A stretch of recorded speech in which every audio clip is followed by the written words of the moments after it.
What if the secret to success wasn't in giant leaps, but in tiny steps? What if the smallest things you do every day could change your whole life? In a quiet town where the streets curled like ribbons and the rooftops leaned sleepily against one another, there lived a young man named Eris. Eris was the kind of person people barely noticed. He wasn't tall, nor particularly strong, nor especially clever. He blended into the crowd the way pebbles blend into a riverbed. But inside him lived a hunger, a whisper that said, "I want more. I want to grow. I want to live a life that matters." The trouble was, he thought greatness arrived in grand, dramatic bursts. The kind you see in movies, the standing ovation, the golden medal, the thunderous applause. Since none of those moments ever came, Eris often sighed at night, thinking, maybe I'm just ordinary. Maybe success isn't for people like me.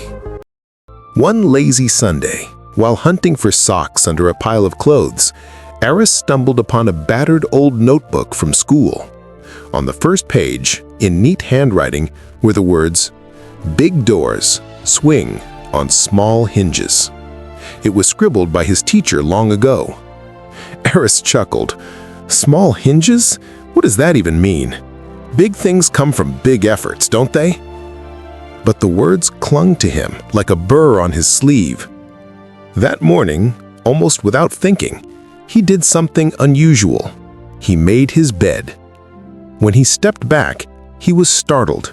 His tiny room looked less chaotic, almost hopeful. He grinned. "It's just a bed," he muttered. But deep inside, a voice whispered, "This is how it begins." The next morning, he made his bed again, then added 10 push-ups. It was a disaster. By the 4th push-up, his arms shook like cooked noodles. By the 7th, he collapsed like a sack of flour. By the 10th, he lay on the floor dramatically whispering, "Tell my family I was brave." A little neighbor boy peered through the window and burst into laughter. "Are you okay, mister?" Eris wheezed. "Of course, this is, special training." The boy laughed so hard even Eris couldn't help chuckling. It was clumsy, but it was a start. Soon, his mornings had a rhythm. Bed made, push-ups done, glass of water gulped, and a single line scribbled in a journal at night. So small, almost invisible. But these tiny bricks were stacking quietly inside him, building something no one else could see. Of course, his friends noticed and teased him. "Eris, making your bed won't make you rich. You? Exercising? You could not run a snail. Come on, stop pretending. You'll give up in a week." Eris just smiled. He didn't argue, because he'd already discovered something. When he started his morning right, the whole day felt lighter. On his sunrise walks, he noticed details he had missed before.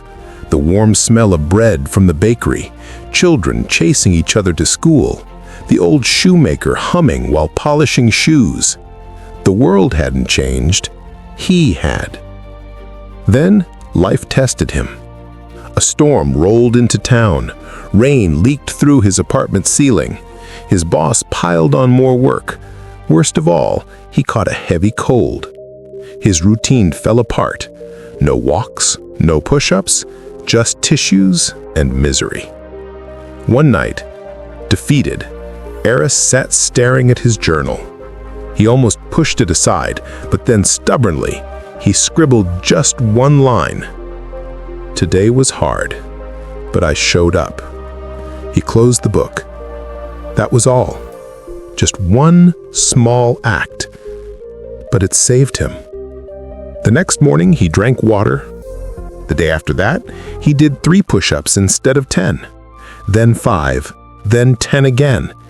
And he realized success wasn't about being perfect. It was about showing up, even when it was small. Months passed. The unkempt boy now had cleaner habits, sharper energy. brighter eyes. His journals filled with reflections. His bookshelf, once a dust collector, was stacked with books full of underlined passages. His little acts began spilling into other parts of life. He started cooking his meals instead of eating junk. He set aside a few coins each week, and slowly, unbelievably, his savings jar filled. One evening, his friend Mira visited. She froze at the doorway. "Eris, is this your room? Since when do you fold your clothes? Since when do you read?" Eris smiled. "Since I started small." And soon, something else happened. He began sharing his daily notes online, simple posts, one thought, one habit, one insight. At first, nothing. Then a few likes, then comments. "Wow, I needed this today. Your posts are helping me." It wasn't fame, but it was proof. Small habits were not only shaping him, but touching others too. One chilly evening, walking home, Eris met 3 strangers who each taught him something. The first was an old gardener planting seeds in the rain. "Why plant now? The soil is wet, the sky is stormy." The gardener smiled. "Because one day the sun will shine. Habits are like seeds. You don't see results now, but one day they bloom." The second was a musician, strumming his guitar alone in the park. "Why play if no one listens?" Eris asked. He shrugged. "I don't play for applause. I play because practice shapes me. And when people do listen, I'll be ready." The third was a little girl skipping rope. She stumbled, fell, scraped her knee, then stood up and skipped again. "Why not quit?" Eris asked gently. The girl puffed her cheeks. "Because I want to skip without falling, and the only way is to keep trying."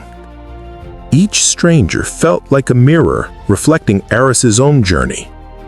Exactly 1 year after making his first bed, Eris decided to climb the hill outside town at dawn.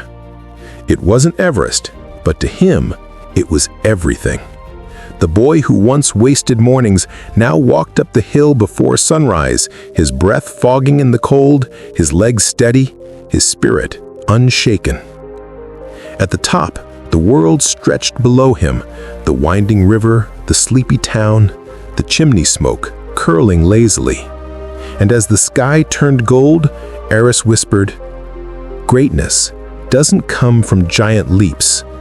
It comes from tiny steps, one after another." But that morning, something unexpected happened. Down below, the little neighbor boy he once embarrassed himself in front of was following him up the hill. Behind him came Mira, and then a few others who had been quietly inspired by his posts. One by one, they joined him at the top, watching the sun rise together. And Eris realized his small habits hadn't just built his life, they had lit sparks in others. Over time, Eris became known in the town, not as the strongest or smartest, but as the boy who never stopped showing up. People came to him for advice. Kids copied his morning push-ups. Neighbors asked to join his sunrise walks. He never preached. He never shouted. He simply lived his habits. And that, more than anything, changed lives. One day, standing in the town square, Mira nudged him and said, "Do you see them?" Eris looked. Dozens of people were making their beds, journaling, drinking water, walking at sunrise, all because he had started. His eyes stung with tears. The boy who once thought he was ordinary now understood. He was proof that the smallest acts, repeated daily, could change not only your own life, but the lives of many. Small habits may feel invisible today, but they create miracles tomorrow. Greatness is built in silence, through little choices that stack up over time. Never underestimate what you do daily. It's shaping the future you dream of. If Eris's story inspired you, Subscribe to Life Lessons Library for more stories that turn simple moments into life-changing lessons.